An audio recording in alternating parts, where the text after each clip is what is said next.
everyone, it's Katrina Rossini with Sacktown 5. I'm here on the Capitol grounds this week with, again, Amy Jenkins discussing Capitol Cannabis Corner.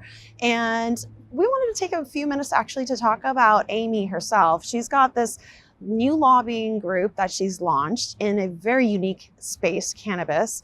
And I wanted to ask Amy, by the way, thank you for being here again. My pleasure. Why did you launch this firm here in California, and why the cannabis space? It's such a unique time and a unique space. How did you even get involved in it?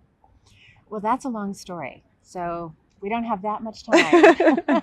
I think the fastest way to describe it is I was very, very fortunate to serve as a chief of staff in the California State Senate. Right. And my boss was approaching his final year. His name was Lou Correa. He's now serving in the U.S. Congress. Right.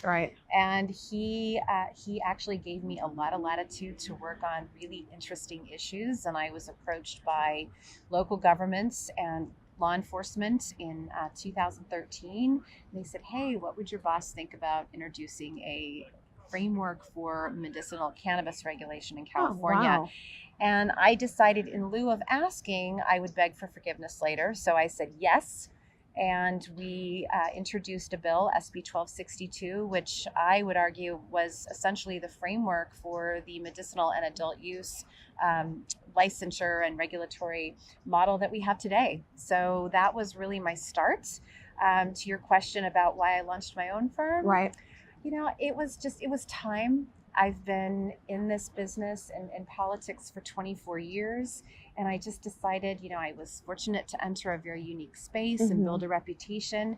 And I wanted the flexibility and the freedom to really run with it. And so it's a real pleasure being a cannabis lobbyist. It's exhausting. Right now, especially, right? Right now, This space especially. And it is growing. I mean, there were 2 people when I first started that were lobbying on behalf of this industry. And there's probably 30 plus now. It's incredible. Here in California, obviously, we're a progressive state and we're taking on these issues. And Amy's been in the space for a very long time with our own firm and Percision Advocacy Group, and she's been in the space as an expert. She's well respected, as we all know. And Amy, one more question. Sure. Being a woman, obviously in the space of media myself, knowing that, you know, the cannabis industry is predominantly perceived as a male-dominated space, it's interesting to see that there's so many women who are in the space as leaders on the regulatory side. How did that happen, and why do you think that is? You know, I don't know really why that happened, but what I can tell you is that I have seen numerous statistics that indicate that this is the fastest growing industry for women entrepreneurs. It's incredible. And it really is incredible. And to be representing the California Cannabis Industry Association as I do, an amazing executive director, Lindsay Robinson. Also big fan of hers. Big fan of Lindsay.